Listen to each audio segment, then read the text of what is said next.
that was the mission. That became the mission. Like, how do I get from here to there? And I just continued to meditate and surrender and trust that anything that came through in that form with that kind of feeling, I would trust it and I would take action on it. And I believe there's like a deep connection between the artist and the person receiving the tattoo.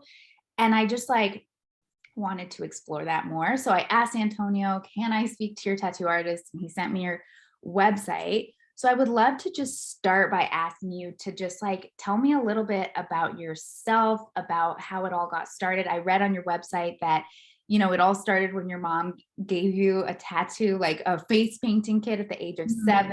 And it just like, tell me how it's evolved from there. Like, I would love to hear your story. Yeah. My mom was a huge influence creatively for me. And my grandmothers were also painters. So it was around me a lot. And I had this like entrepreneurial kind of mindset even as a kid, like, wow, I could like sell this thing I made. I could sell this thing I do. Like, I just was always trying to sell anything I made. So I started doing face painting for myself and my friends, and then started doing it around 7, 8 years old at my neighbor's birthday parties, making $4 an hour doing that. Wow. So it wasn't, I pretty much grew up in an atheist home. No one in my family is like spiritual, I would say, at all. My mom is like, I think, inspired by some like magical things, but really there's no grounding in any spirituality in my home growing up. So even as a little kid, I had these sort of like out of body experiences where I knew that I could feel. I remember being like 4-ish years old and falling asleep and feeling this weird feeling that I didn't have words to describe until later. And it was that I could feel this massive form over me, and I could see my eyes, or I could see the structure of my bones like around me, which would be like my spirit, and felt claustrophobic inside this body, this heavy like meat suit. It felt like I didn't have words as a kid to describe that feeling. So I knew there was something deeper and something else to identify or understand spiritually, Yeah. What is this spirit thing, Yeah. One evening, I'm listening to it, the meditation, and the woman talking, guiding me through this peaceful journey. And then it's just music. And all of a sudden, I'm laying down on my back, and at my feet, I see very clearly Jesus's face. And I'm like, what is that guy doing here? Like, I don't know. I don't have any connection to him. What is he doing? And what he was trying to do, and we were trying to do, was like line up our eyes. So bring our eyes into alignment with each other.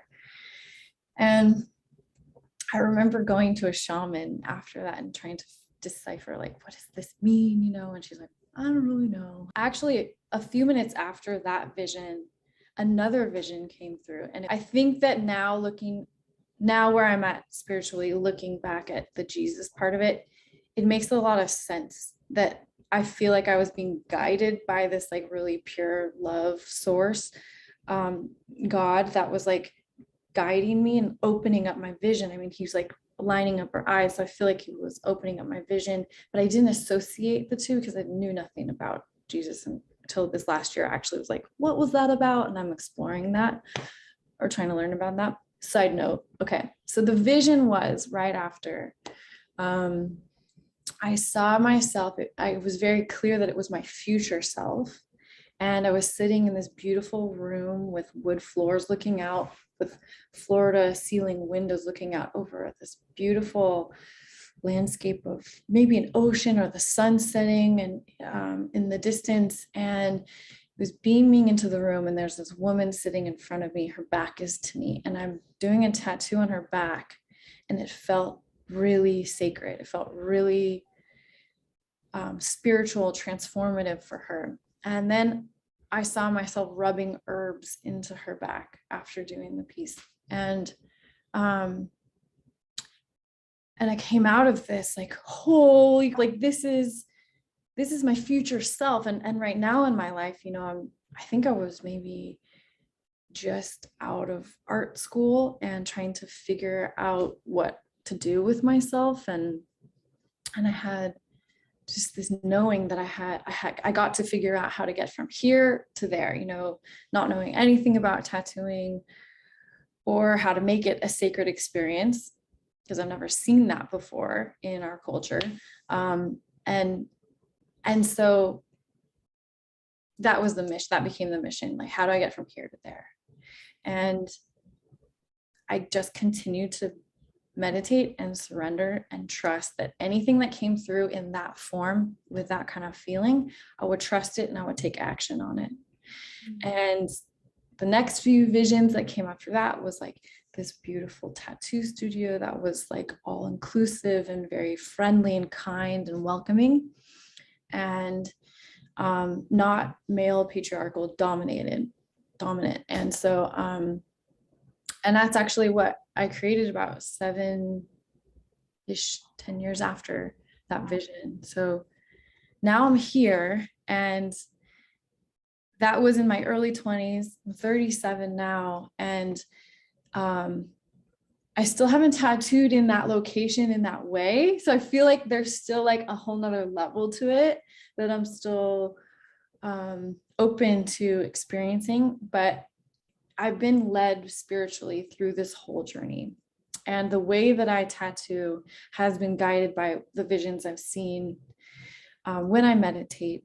And it's gone through like a very elaborate process with my clients to now a very minimal, very precise, like efficient method now, that I don't need to do all this other stuff that I used to do. I feel like that was like my training. And now I can just sit with someone and I tune in really quickly and I know exactly what I'm guided to draw what I feel from each person. So it's just a quicker process now. It's been an interesting journey. So that's amazing. And thank you so much for like being so open and sharing this whole process